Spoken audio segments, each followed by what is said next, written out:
What's up, everybody? This is Johnny Basement, and we're back here in the basement for finally some end of the season footy action. A monster game. You guys all know I got two teams, the Brisbane Lions and the Collingwood Magpies, right? The Magpies, man. Collingwood mainly got my interest because Mason Cox, and that's why I always have his numbers showing, because he's an American. I support him, and that's the real reason that I've always gotten behind Collingwood. Top team, obvious choice. They're like the New York Yankees of baseball. I get it. Love them or hate them, that's what they are. The Brisbane Lions, though, coming into this season, way back when I made the video, you guys should look at that video. I made it in March when I picked my team. I picked the Lions with all the up-and-comers that they had on this team. This team is resilient. This team is a fighter. This team is regretting losing to the Suns. Oh, how has that hurt them now after today's game? How has that loss hurt them today? Their percentage points are even right now with Collingwood, even after today. Gosh, they're 4 points behind. This is actually going to go to the final round, I believe. Guys, I don't know. This is my first footy season, so I might make some mistakes on what can and cannot happen. But I know Collingwood goes on to play the Bombers next week, and we go on to play the Saints. We're undefeated at the Gabba this year. Undefeated. That Suns loss killed us. Can you imagine where we'd be right now? Ready to take over number one. Ready to take over number one next week. It still can go into the final round. We can solidify the final two, the top two, right? Collingwood has lost now 6 times in a row to the Lions. 6 times in a row. Wow, who else dominates like that? Melbourne, I know, Carlton, and the Hawks all have a streak of 1 win apiece against Collingwood. 1 win. This is Brisbane's 6th time in a row beating Collingwood. You think they're pissed? Collingwood, the last few weeks to me, has been exposed a little bit. I know they've had injuries. Listen, guys, everybody has injuries. Look at my New York Yankees are trash right now, mainly because they have no pitching. Their injuries are incredible. And who complains about injuries the most? The fans, because we need an excuse. We need an excuse why we lose. Losing Nick Dacos, Murphy, those are losses. Joe Hill didn't play, right? DeGoey, Hill, yep, they didn't play. Murphy hurt his back in this game. Is he going to be back next week? And the kid, Jacob Ryan, took a knee to the back of the head in this game. Took a knee to the back of the head, and Mason Cox had to come in. Is that kid going to be back, or is he going to be on concussion protocol? Murphy was all over the place in this game today, by the way. This was a battle. This was no easy win. This was no easy win, because one thing I have said about the Lions in previous videos, and guys, I'm going to be here. I'm going to be here through the finals. I'm going to be doing the games. This was a monster game. A monster game today. I had to do this one. I watched it. I got the Watch AFL app. That is one of the greatest things for people that are in different time zones like myself. Different time zones, it really helps. And by the way, subscribe, bell notice, hit that like button. Keep this basement rolling. We're aiming for 5,000 subs. See, I'm in this old Brisbane Bears, huh? You like the old stuff? Listen, guys, this is a monstrous win. Huge win for Chris Fagan as well. I believe he's the most senior coach out there right now, is he not? So this is a huge win for him as well. Collingwood has had the injuries. They've given up 3 games now in a row of over 100 points. 3 games in a row of over 100 points.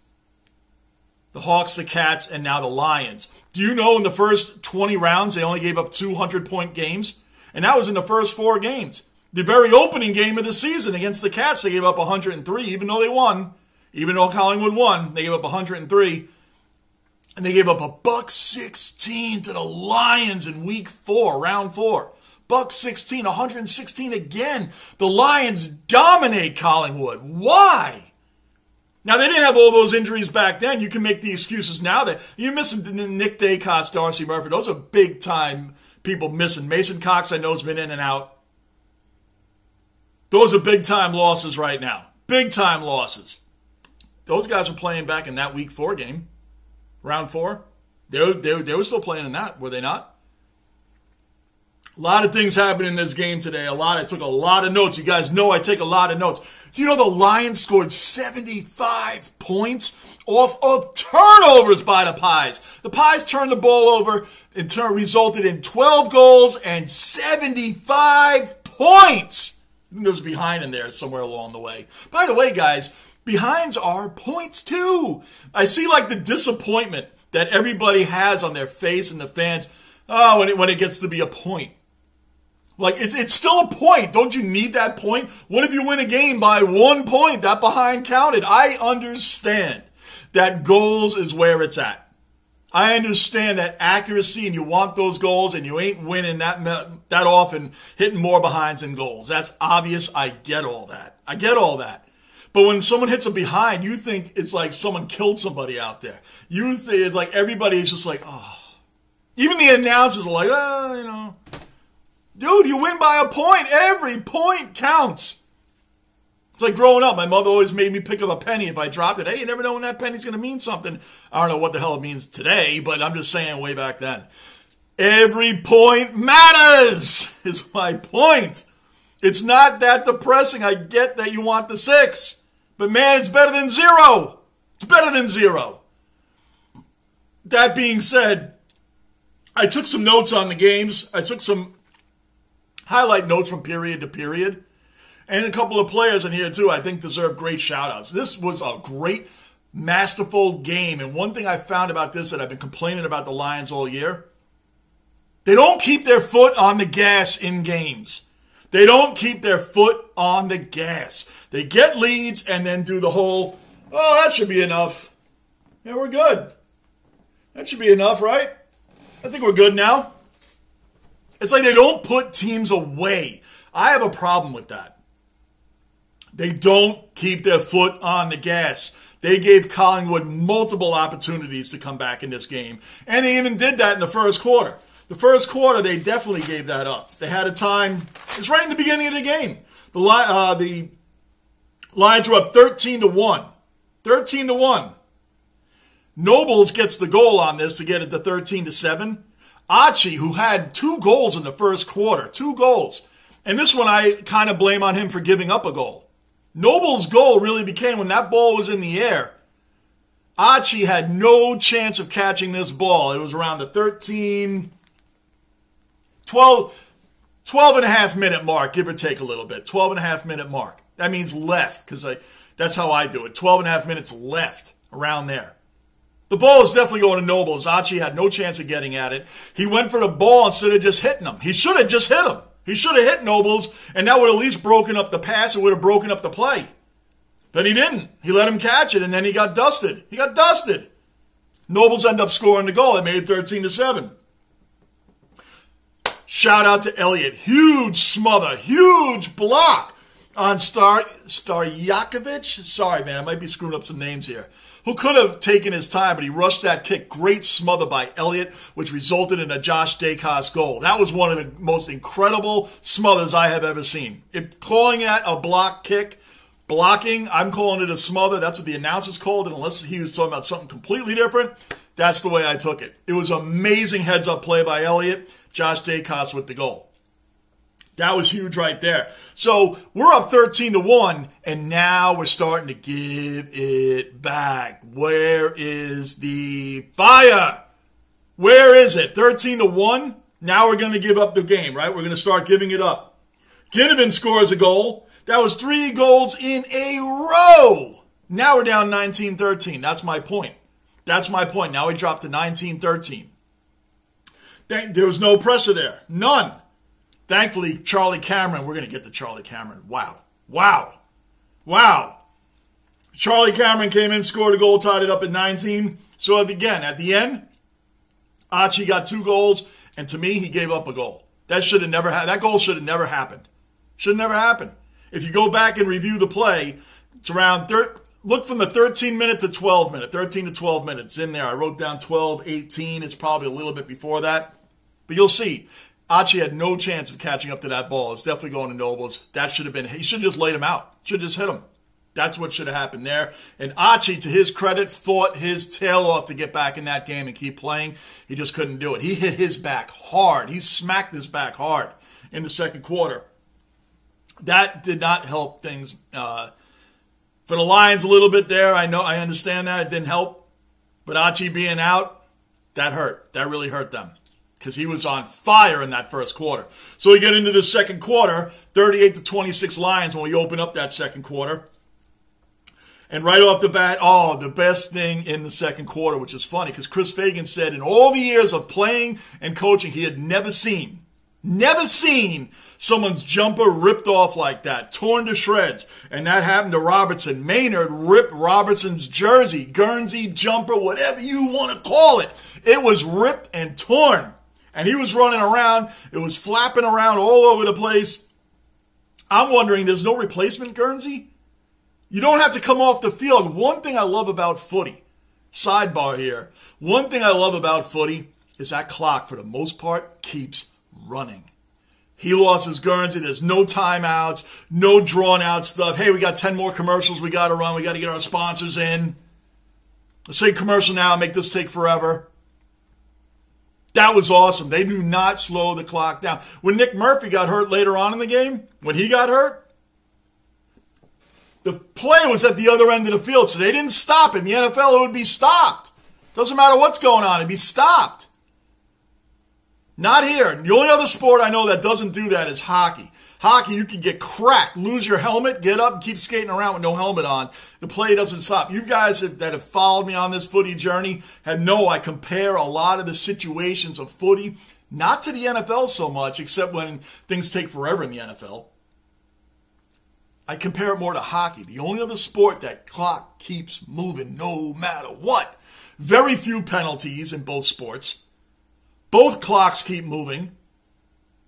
No matter what. If someone gets injured and the play is down at the other end of the ice, they ain't worried about that guy. Get him off the ice. Get him off the ice before the play comes back that way. Clock keeps going. That's what it is here in footy. I love that. And the score reviews. There was a review in the first quarter. Majacek kicked this goal. Should have been a goal. It barely touched the post. It touched it. It definitely touched it, but it barely touched it. And it went in. But I mean, like that. They did a score review. Bam, bam, hit the post. Let's play on. Play on. Love it. In the NFL, we would have had 15 guys reviewing, looking at it. Are you sure to hit that post? Let's check with this guy, this guy, this guy. Then let's call New York, find out what they think. That's what the main base is. And we're going to break this down. Then we're going to commercial. And then when we get back from commercial, we're going to review it again. And then go to commercial. Then we're going to get ready for the play to start. And then it's going to be a timeout by another team. And then we're going to go for another commercial. That's how it happens with score review. Score review here, boom, done. So anyway, Robertson, getting way back to what I was originally talking about, Robertson just takes his Guernsey off. McKenny pulled on it, yanked on it, what we call horse collaring. When you grab someone, if they have long hair, by the back of their jersey, or pads in hockey or football, whatever, they call it a horse collar because it just yanks your head back. So McKinney did that to Robertson, so he just screwed it. He took his Guernsey off, and he had it off for like 2 whole minutes. Chris Fagan said he had never seen that before. I found that interesting. In all of years as playing and coaching, he had never seen that before. That's awesome. I thought that was really cool, man. So anyway, at the end of that second quarter, it was 57-41 Lions. Again, the Lions could never seem to pull away. They could never take advantage. Now, on that note, on the flip side, the Pies couldn't take advantage either. They never seemed connected for any stretch of time in this game. Windows of time, moments of time, but not to sustain an entire game. Not to sustain an entire game, right? So the Lions not keeping their foot on the gas. The Pies were like they couldn't get the car in gear, couldn't get it going. So we get to the third quarter, which was, to me, was really the most exciting quarter of the game. Most exciting quarter of the game, just when you thought the Lions were going to blow them out. Hipwood gets a goal right off the bat. Then right after that, Cameron. We're going to get to Cameron. Charlie Cameron. Another goal. Now we go up 69-41. 28-point lead, guys. 28-point lead. We got this in hand. We're taking this game. Get out of here, Magpies. We're going to get an easy 6 in a row on you. We're going to drop an easy 6 in a row on you. Pies don't go away that easily. They don't go away that easily.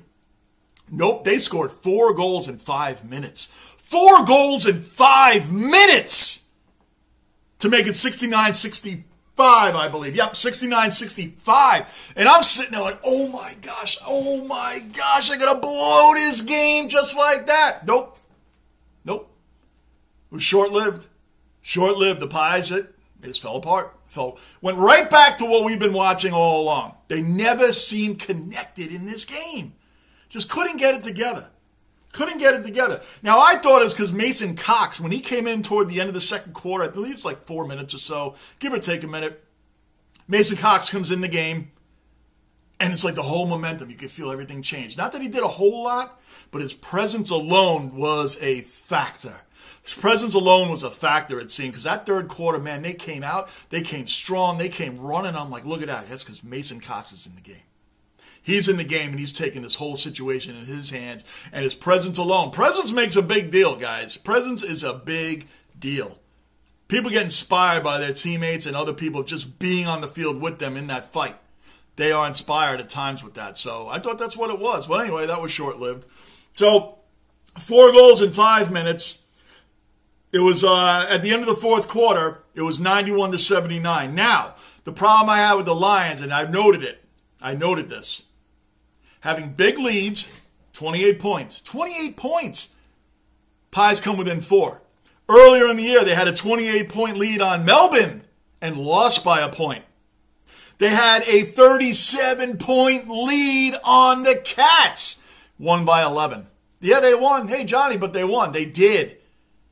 See the cycle? You see the cycle? Then they had one against the Crows, a 22-point lead. They only won by 6 points.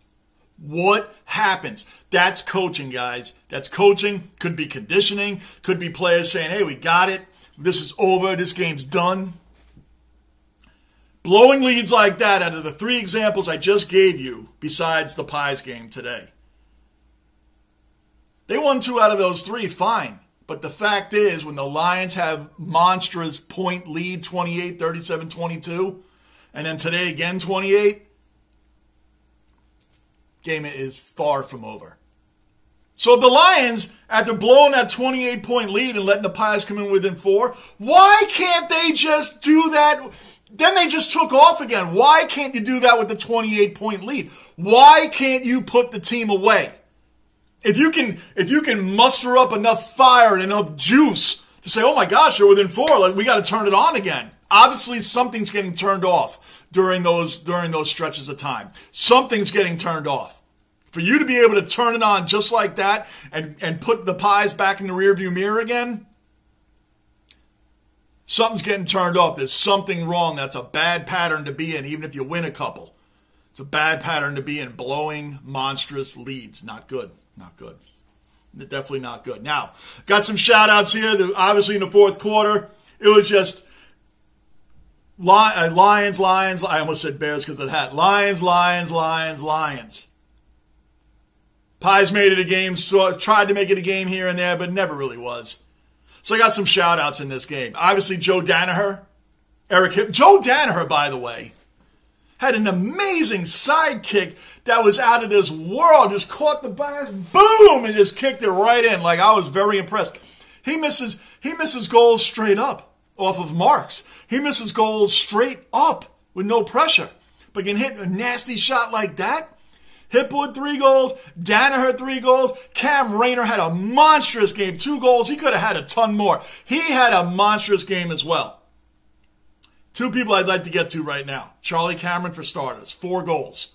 4 goals. That marks this is his 4th out of the last 5 seasons. It's his 4th season out of the last 5 scoring over 50 goals in a season. Charlie Cameron is a beast. And I got him right here. Charlie Cameron. And, of course, you guys know that's his Guernsey right there. Charlie Cameron, guys. Monstrous. He's a beast. Now, Charlie Cameron also has the last 4 games against the Pies. He has 17 goals, including this game. This game plus the last 3, 17 goals against the Pies. Stop Charlie Cameron. Hello. Hello. Maybe that's your main focus. Stop Charlie Cameron. That dude is all over the place. Absolutely great game. Now, I didn't see who won best on ground today, but Lachie Neal, to me, had really the best on ground for the Lions anyway. He had 31 disposals, 13 contested possessions, 10 clearances, 4 inside the 50s, and over 400 meters gained. Lachie Neal had a monstrous game. Monstrous game. Big shout out to him as well. Great all-around job by the Lions. But again, guys, to end this,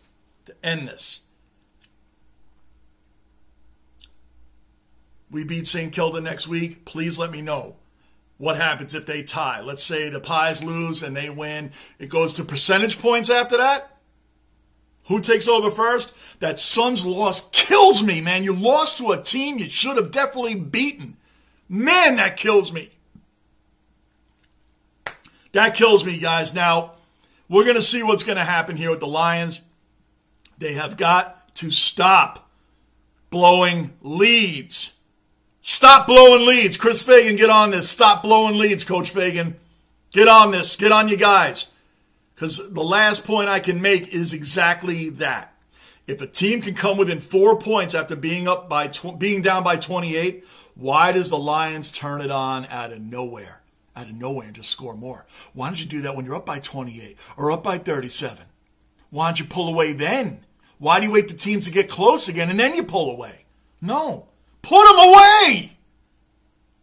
Guys, I'm looking forward to the finals. I'm severely excited for the finals. Thank you so much for joining me on this journey in footy. Please let me know. Drop some comments, what I did right, what I did wrong, what I missed, whatever. Drop them down below, guys. Thank you so much for being a part of this. I'm enjoying this. This is an amazing sport.